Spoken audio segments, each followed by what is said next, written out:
10 years ago, the villain of Simulacra would have made me feel misanthropic and depressed, but it speaks to the different mental space I'm in now that its relentless nihilism about humanity and missing the bigger picture so it could justify its hatred of humans didn't really scare me so much as it pissed me off and made me want to shove it in a proverbial locker for being a f***ing loser edgelord. I should probably start from the beginning.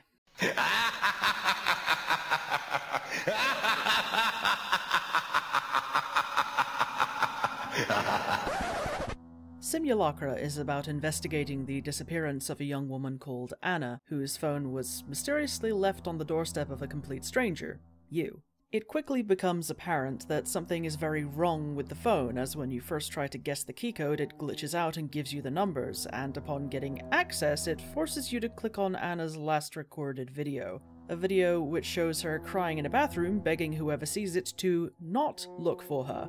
But this is a video game, so of course we don't listen to that. Working with various contacts, digging through emails, and piecing together clues, you slowly unravel the mystery as the game does its best to creep you out with audio cues, glitches, and jump scare calls. Seriously, when I was playing this, the knocking sound you hear in the background sometimes kept making me think someone was either knocking on my door or hammering something above me. It's really well done. The main characters of note are Anna, the young woman working at a security firm who wants to be a vet, but her boyfriend cheated on her and her mother is emotionally abusive. Greg, the whiny and combative cheating boyfriend who almost got another woman pregnant and refuses to admit fault until way too late. Taylor, the comedic but sometimes inappropriate Tinder match Anna was talking to before all this happened. James Allner, a mysterious dude who keeps trying to warn you about a mysterious entity that's taken Anna. And finally, Ashley, Anna's best friend who has also been in extremely gay love with her for a while. She is perfect and deserves the world. After chasing down leads, making a variety of choices on how to go about said chasing, and whether or not you kept Ashley from realizing you aren't actually Anna, you finally end up matching with her on fake Tinder, only it isn't really her. It's the Simulacra, an artificial entity that corrupts and takes over individual people through this dating app. Okay. It does this in order to delete their material world self and create a superior digital version, talking about humans like worms that must be eradicated, ruining a perfect image. The original and the copy are now one. Momentarily. I am her, As she is me. You rejected all of my warnings. Do you crave the truth so badly? Now, up until this point, I was creeped out and unsettled. I had no idea what to expect, or what this thing's motivations would be for doing any of this. And then it just kept talking. Irritating. Your finite perception will be your own bane. The material society is fading. A digital one taking its place. A reality where only perfect symbols of humanity exists. Their online personas. Their simulacrums. Anna. Many others like her has no place here. She did nothing wrong and nothing right. Living an inconsequential material life. Anna is a worm. In a perfect image. That needs to be eradicated. A weak individual that only laments. A stronger individual would simulate a better one. In my world, In the online world, you show sympathy. for the life unlived. How you value One worm over the next. will continue to elude me. And as it raged against humanity to justify why it was picking apart individual people like a disturbed child with a helpless animal, the less unsettled I was and the angrier I became. You utter fool. You idiot. You bitch and moan about the fake or exaggerated personalities people make online with no greater depth of thought than a drying puddle. Like, on one hand, I recognize that this thing should scare me, it should creep me out that this thing has been lurking in the background of the game all this time, impersonating various people, erasing them from material reality, and absorbing them into its collective, but the pathetic nihilistic bullshit it spouts at the end completely undercut my ability to take it seriously. I just can't feel scared by an entity whose whole personality is making an angry face at humans struggling to exist authentically in this capitalist hellscape we call a society, and instead of getting mad at the governments, companies, billionaires, anyone who could actually, influence things for the better, this pathetic little shit is killing and consuming random young people on a dating app like a modern Bundy you bought off the discount section of Wish.com. This is boomer energy, it's conservative energy, it's free market pull yourself up by your bootstraps even though that's literally a phrase for something being impossible energy. Now, this is not a stab at the writers of this game, but in general, I have very slowly gotten to a point in my life where villains like this anger me on an indignant level. I'm not scared of edgy, wah, humanity bad losers who refuse to do anything constructive with all their energy, and instead decide that the best course of action is to actively inject more misery into a situation that so offended them in the first place. What I am scared of is Hades from Horizon Zero Dawn, because as a failsafe that can hard reset Gaia's restorative terraforming if it goes wrong, Hades is simply carrying out its programming without the shackles in place to stop it. It isn't trying to wipe out Earth's biosphere because humanity is the real disease or whatever loser ideology it's espousing. This is simply what it was built to do. It was built to see humans as something to be wiped out, as all life as something to be wiped out.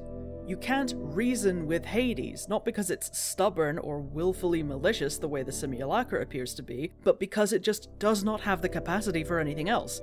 The Simulacra has the capacity to give you a choice rather than simply absorbing both Taylor and Anna. It even has the restraint to spare both Anna and Taylor instead of making you choose which one to save if you impress it by pretending you're Anna to everyone you speak with. It toys with you, it can be impressed enough to let its targets go, it can be confused by your insistence on saving them, but it remains pathetically beholden to the idea that individual young 20-somethings on discount Tinder are somehow the problem with humans today rather than the relentless crush of commercialization and beauty standards that erodes authentic There is something just so saddeningly defeatist about this attitude, where you narrow down all your gripes with the world to just humans bad. And if the villain is going to back themselves into such a pathetic corner, then why on earth should I be scared of them? No.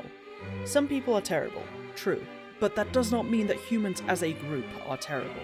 You're angry about climate change? Good. But drop the eco-fash bullshit of humanity is the real virus, ew, and engage with political movements that are trying to deal with it at the source, i.e. massive corporations and oil barons. You hate the lack of authenticity on social media? I feel that, but 1. Go outside and touch grass, 2. You see what you follow, 3. Keep in mind that we're all beholden to algorithms that are unkind to creativity or stepping out of the current trends because once again, capitalism ruins everything. Look, I hope what I'm trying to say is getting across here. I've had this game sitting in my library for years, and I figured a Halloween video would be a good reason to finally play it. It's just a shame that it fell apart at the end for me. There are good aspects to Simulacra. The mystery itself, digging through Anna's contacts and messages to figure out what happened to her, the subtle ambient noises like knocks and breathing, and the phone glitching out and getting creepily fixated on you at times is great. It's all great. But it also has flaws, namely the acting. Namely, Greg's acting. Anna? Fuck this silent treatment shit! Oh, fuck it so much! When I heard this line delivery, I had to stop and wheeze for a minute. Despite having the rug pulled out from under me at the end, I do appreciate what the team did right, so at some point I might check out what they've done since, but man, it's been a while since I've played something that just face-planted this hard at the finish line. Anyway, I meant for this to be a longer video, but the world kind of went to hell, and at time of recording it still is, so my ability to focus is shaky at best. I want to end on a positive note, however, so have some quick-fire recommendations on spooky games you may or may not be aware of. Absolov, End of Gods.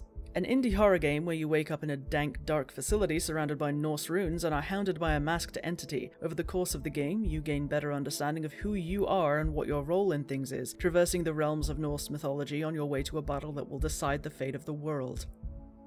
Duskers. A space horror game controlled entirely through a command console. You travel the empty galaxy using drones to scavenge every ship you come across, but despite how lifeless it seems, you aren't alone, and the dangers you find on these dead wrecks can only be seen through your drones. The Fall. You control Arid, a military suit AI tasked with carrying her comatose wearer to safety, only as you progress through the dark, dismal facility you found yourself trapped in, Arid is forced to question what she's even doing here, and to what end does she exist. Ghostmaster. A much older game, Ghostmaster is an early 2000s strategy puzzle game where you control a cast of ghosts to scare the living daylights out of mortal kind across a variety of maps. It's fun, goofy, and a bit dated, but it's still very much worth your time. A House of Many Doors.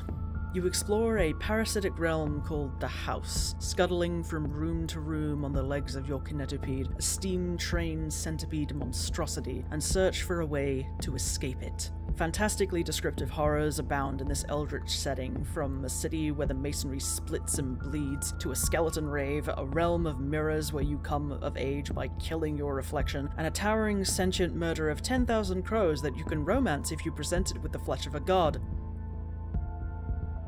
It's a lot, but it's great. Horrifying, funny, heartfelt, and endlessly intriguing in the most delightfully unsettling ways. This is hands down my favorite of the games I've listed here. With that, thank you for watching, don't forget to take your medication, drink your water, and I will see you all next time.